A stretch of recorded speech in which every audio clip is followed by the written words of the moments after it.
What's going on, ladies and gentlemen? Welcome back to the channel. I am so glad to be back in the land of the healthy. I have been sick, that's why I've been just MIA for the past few days, but I'm feeling much better now. Hope you're feeling good too. It's something about the change of the seasons that constantly causes me to get sick. I get sick almost every time the seasons change. So, with that being said, we have another change soon upcoming. Ladies and gentlemen, we are heading towards summer 2025. And with that, I decided to start planning the movies I was going to review for this channel. And it turns out there's a lot of movies that I want to see. So instead of just putting them in a calendar order and then hoping to follow that, I decided to just make my own list of my most anticipated summer blockbuster movies. Let's talk about it.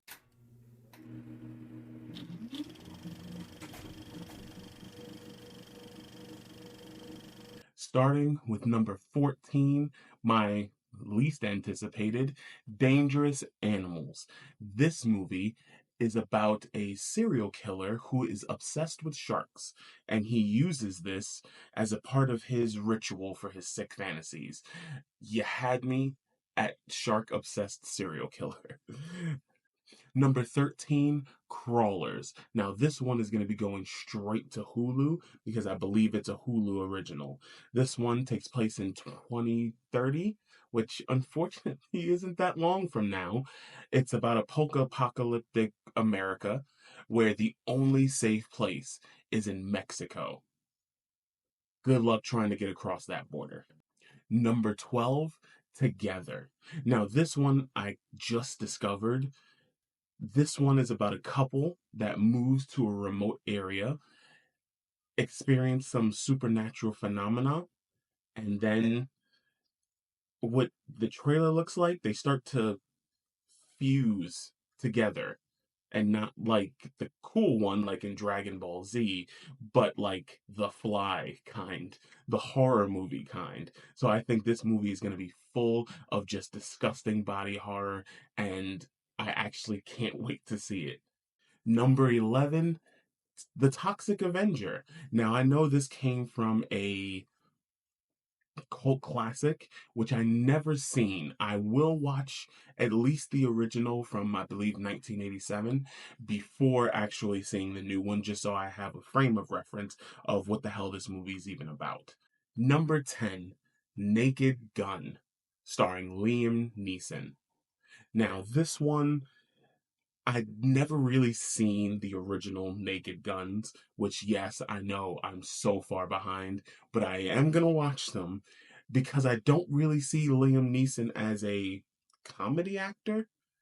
Most of my introductions to him have been in Gangs of New York and the Taken franchise, which I think really propelled him along with other big, more serious roles. So I'm actually kind of looking forward to seeing how he handles comedy. Number 9, The Ritual.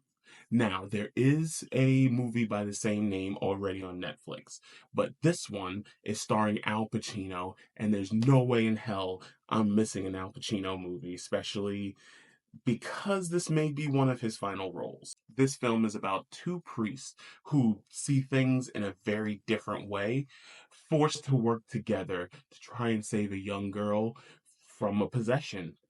I'm all here for it. Number 8, Jurassic World Rebirth. Now, I liked Jurassic World. I kinda liked Fallen Kingdom. I did not like Dominion. That one was just boring. How do you make a dinosaur movie boring? They found a way. I was completely uninterested. I'm kind of uninterested in this one, but I am going to go see it just to see if Scarlett Johansson can somehow save this franchise from the $5 bin at Walmart. Number 7, How to Train Your Dragon live action. This one intrigues me enough to where I actually do want to see it. I do like the original How to Train Your Dragon. I thought it was a very well done movie. I'm interested to see how they're going to handle a more live action version of this film. Number 6, Megan 2.0. I did a trailer review for this one, and I was actually completely blindsided by the type of movie that it seems like we're going to be getting. I was expecting more of that same horror that we got in the original, but it seems like Megan's going to be saving us this time in some small way. I'm sure at the end they'll have to destroy her as well, because just based off some of the things she said in the trailer, this little bitch can still not be trusted. Number 5, Nobody 2. Now, if you saw Nobody, you understand why I am excited for this movie. If you haven't seen Nobody, it's about a guy who just kind of has a mundane life, who just looks like the average person you'd walk past and not even really notice.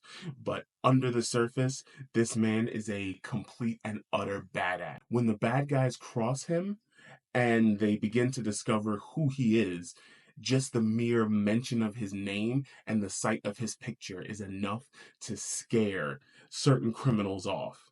Now that is power, and I'm looking forward to seeing how they handle a second one. Number 4, Fantastic Four, First Steps.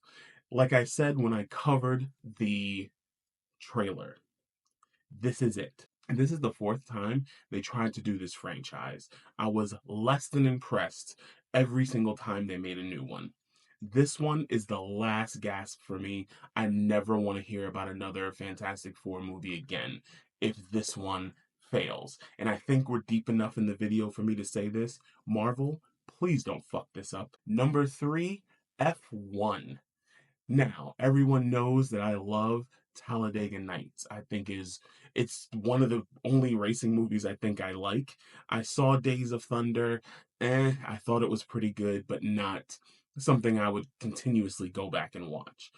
But F1 looks like it is going to be just a heart-pounding, great drama story. It's about a NASCAR driver who is completely washed up, who gets invited to join a very expensive, a very good F1 team with a rookie driver who needs a veteran to help him out. The rookie obviously doesn't respect the veteran because he hasn't done anything in the sport. So I am very much looking forward to the story, the action. I think this one is going to be very good. Number 2, Superman. Much with Fantastic Four, I am kind of tired of all the Superman remakes and attempts. I think a lot of them have just been fails. I expected a little more out of Man of Steel. I really like Henry Cavill as Superman. This one, though, looks like it's going to be taking a different approach. And I am very much looking forward to seeing if somehow, some way, James Gunn can save Superman, because someone has to. And my most anticipated movie of the summer, 28 years later, 14 years after the last movie was made, we were always wondering if we were going to get 28 months later and then 28 years. But they decided to just jump to the 28 years and show us how bad this world has gotten. This film seems to be about a small group of humans who have been successfully able to isolate themselves from the infected and live on an island where they seemingly can flourish. We don't really know the dynamics and the politics of that island. So, 2 people, it seems like a grown man and a younger adult, if not teenager, is they go out for whatever reason and they encounter those with the rage virus. The teaser trailer, along with the official trailer, look absolutely spectacular. I cannot wait to see this movie. I will be seeing it in IMAX. But ladies and gentlemen, that is my list. Let me know your list down in the comments below, and I will see y'all in like a day or so with Sinners. Take it easy, y'all.